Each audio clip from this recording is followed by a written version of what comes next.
ఓం ఐం హ్రీం శ్రీం శ్రీమాత్రే నమః.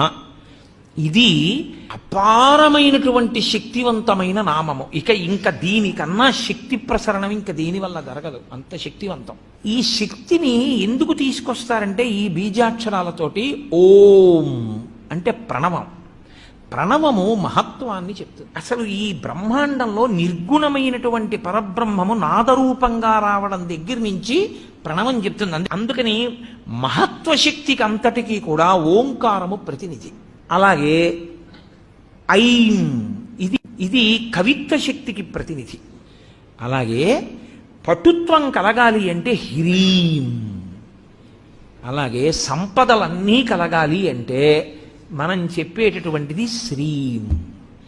ఇవి నాలుగు చెప్పి ఇవి ఎవరి వల్ల వస్తాయి?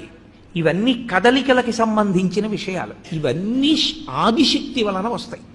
అందుకని ఆ పరదేవతని పిలిచేటప్పుడు ఓం ఐం హ్రీం శ్రీం శ్రీమాత్రే నమః